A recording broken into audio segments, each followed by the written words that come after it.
ഇപ്പം നിങ്ങൾ ഈ കാണുന്നത് എൻ്റെ കഥയിലെ അവസാനത്തെ സീനാണ്. ആദ്യത്തെ സീൻ ഇതാ. 2024 ജൂലൈ 10 ഗോപേട്ടൻ്റെ കടയിൽ നിന്ന് മുതലാളി എന്നെ 20 ഗാന്ധി കാശ് കൊടുത്ത് വാങ്ങിയത്. അധികം വൈകാതെ തന്നെ കവറ് പൊളിച്ച് മുതലാളി എന്നെ പുറത്തെടുത്തു. ആഘോഷിക്കാനൊന്നും സമയം തന്നില്ല. മുതലാളി ഒരു ചോന്ന സാധനം എൻ്റെ മേല് പുരട്ടി എന്നെ എടുത്ത് വായിലിട്ടു. പിന്നെ ഒരയോടൊര പതയോട് പത.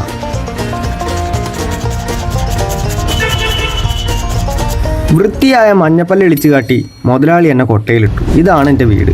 വീട്ടിലെ കഥ ഈ പുള്ളി പറഞ്ഞു തരും. ഒറ്റ നിമിഷം. പുള്ളി ഇപ്പോൾ വരെ ഞാൻ നാവടി. കാലങ്ങളായിട്ട് ഇവിടെ സ്ഥിരമായിട്ട് ഞാനേ ഉള്ളൂ. ഇവനാണ് ടൂത്ത് പേസ്റ്റ്. മാസം മാറി മാറി വരും. വരുമ്പോൾ തടിച്ചിരിക്കും, പോകുമ്പോൾ മെലിഞ്ഞൊട്ടിയിരിക്കും. പിന്നെ ഇവൻ പഴയ ബ്രഷ്. 2 ദിവസം കൂടി ഇവിടെ കാണും, പിന്നെ പുറംപണിക്ക് പോകും. അത് കഴിഞ്ഞാൽ തിരിച്ചുവരവ് ഉണ്ടാവില്ല. ബാക്കി പുതിയ ബ്രഷ് പറയും. ദിവസം 2 നേരമാണ് ഞങ്ങൾക്ക് പണി, രാവിലെയും രാത്രിയും. മുതലാളി നേരം വൈകി വരികയാണേലും മടി പിടിച്ചാലും രാത്രി പണി ഉണ്ടാവില്ല. പണിക്ക് പോകാൻ നേരം വൈകിയ ദിവസമാണേൽ രാവിലെയും പണി ഉണ്ടാവില്ല. പണിയില്ലാത്ത സമയം ഞങ്ങളിങ്ങനെ കാഴ്ചകളൊക്കെ കണ്ട് ഇങ്ങനെ ഇരിക്കും. അങ്ങനെ ദിവസങ്ങളും മാസങ്ങളും കടന്നുപോയി. ശാസ്ത്രവിധി പ്രകാരം 2 മാസമാണത്ര എൻ്റെ കാലാവധി. 6 മാസം പിടിച്ചു നിന്ന് ഞാൻ റെക്കോർഡ് ഇട്ടു എന്നാണ് നാവടി പറഞ്ഞത്.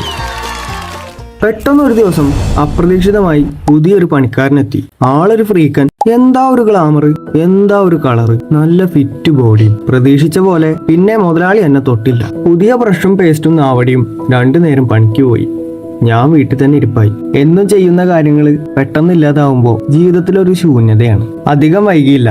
2-ാം ദിവസം മുതലാളി എന്നെ വീട്ടിൽ നിന്ന് ഇറക്കി. അവസാനമായി വീടും വീട്ടുകാരും ഞാനൊന്ന് നോക്കി. ഇനി എന്താവും ഒന്നും അറിയില്ല. എന്നെ എടുത്തുകൊണ്ട് വെച്ചത് ഒരു ചുമരിൻ്റെ മുകളിലാണ്. അതും കുളിമുറിയുടെ. റിട്ടയർമെന്റ് ലൈഫിലെ ആകുലതയും വിരസതയും ഓർത്ത് വിഷാദത്തിലൂന്നി എൻ്റെ 2 ദിവസം കടന്നുപോയി. 3-ാം ദിവസം മുതലാളി എന്നെ എടുത്തു. എന്തിനാ? കാലിലെ നഖം ഉറയ്ക്കാൻ. അപ്പോൾ ഇനി എൻ്റെ പണി ഇതായിരിക്കും. എന്തായാലും പണി ഉണ്ടല്ലോ, സന്തോഷം. പക്ഷെ അവിടെ കൊണ്ട് തീർന്നില്ല. പിന്നീട് അങ്ങോട്ട് പലതരം പണിയായിരുന്നു. ചെരുപ്പ് ഉരയ്ക്കൽ, ടാപ്പ് ഉരയ്ക്കൽ, ബൈക്ക് ഉരയ്ക്കൽ, വാഷ് ബേസ് ഉരയ്ക്കൽ.